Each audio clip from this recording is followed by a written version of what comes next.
Anyway, so we met. You were my economics professor in term one, and I had an absolute blast in your class. It was one of my favorite subjects, and luckily we were able to maintain that correspondence because I got to come with you to Ethiopia for the social service trip, and which, like I was telling you earlier, is one of the highlights of my MBA experiences. I'm And so glad to hear that. it absolutely was, and I thought this would be a great way for us to probably talk a little bit about the work that you do there, the experience that we shared, and what it looks like. You know how other people could potentially get involved and be a part of this experience. So maybe would you want to start with, you want me to tell you the background, how we got started there, why Ethiopia and why Dilla? Would that be a good place for us to start? Absolutely. That's actually my number one question as well. Okay. But very quickly, before I do that, just I want to throw some quick facts, and please feel free to correct me. I did some research, and I just wanted to put some facts together so that people who are listening have some context. As of now, we have about 62 million Ethiopians who lack access to safe water, and this is Yes. primarily because of drought and politics of the geopolitical scenario in Ethiopia itself. And secondly, when it comes to the second thing that you work on, which is women's education, while over the last decade, we do see that it's gone from 21% to 91% in terms of primary education. Uh, Women are still not transitioning to, say, secondary or tertiary education, mostly because of distance, personal security, and economic challenges. So Yeah. these are just some ground facts before we get into why. Is there anything else that you'd like to add to this, or things that we might be critical to know? I mean, of course, there's simply poverty. That we're talking about one of the poorest nations in the world, GDP per capita of about, oh, depending on whether you do it in purchasing power parity, 800 to 1,000 per Right. person per year. So, combined with these really severe issues of women, the lack of opportunities for women, and the lack of access to clean water for everyone, there's simply poverty. Yeah. It's a nation that somehow needs to get itself out of the poverty trap. And they are very interlinked, aren't they? Both of them, because Yes, I do remember from our trip there, it was women predominantly who had to line up to collect water from that's the right. yeah. That's right. Women bear the burden of the lack of water. It's the women who have to spend, um, the women or the children, but often the female children that spend hours out of their day waiting in line for water or walking for water.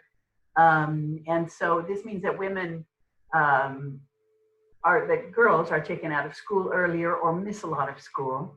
Yeah. And women lose the opportunity to be able to do work that might give them some income because there's so much time involved in these basic tasks of life. The primary one being So much time, yeah. clean water. We did the math when we were there. It takes about 6 hours. If you're not in the front of the line, if you're, say, middle of the pack, it takes about 6 hours to walk away with a jerry can of water. That's right, a jerry can, one Yeah, jerry can. one jerry can. Yeah, And then you have to come and fill it again, if there's a big family. So yeah, you're right. It can be for the little girls in certain times of the year, it can be their one activity. yeah, yeah. So, Gil, why don't you tell us, how did you start off with, why Ethiopia, and how did you get started with the work that you do there? Well, it all seems sort of random when I look back at it because it could have been anywhere, right? But I was very interested in Africa. I had started an Africa course at the IE. I had started doing some research and publishing some papers on Africa, just because the continent was so close and there was so much lack of knowledge, and I felt like the IE is the closest top business school to Africa. I thought we should be specialists, and so I kind of got involved. And then one year, I think it was probably about 8 or 9 years ago, a student came to the IE to do the IMBA. He was German, and he went to see the director of the IMBA and said, "I went to Ethiopia to volunteer when I was in university, he said, and it changed my life. And I would like to share this with other IE students. And the director of the program said, oh, go see Gayle. She's crazy for Africa. So he came to see me. We didn't know each other. And he said, you know, this just for me, it was life-changing to volunteer. He had gone down with St. Louis University. And at that time, they ran a summer program for children in English in a town called Zawai, kind of in the center of the country. And so he said, could we try to do something? And so I said, yeah, let's do something. I proposed that we do a course and, you know, make it a summer course, and the students could do work on Ethiopia prior to going, and we could have meetings to prepare materials, and then they could spend the 2 weeks working with the little kids down there. And so it turned out that Zawai was full, and there's this town Dilla, which is in the south, about 400 kilometers from the Kenyan border, much poorer. And they said, we don't have anything there. We don't have any English programs. Why don't you come here?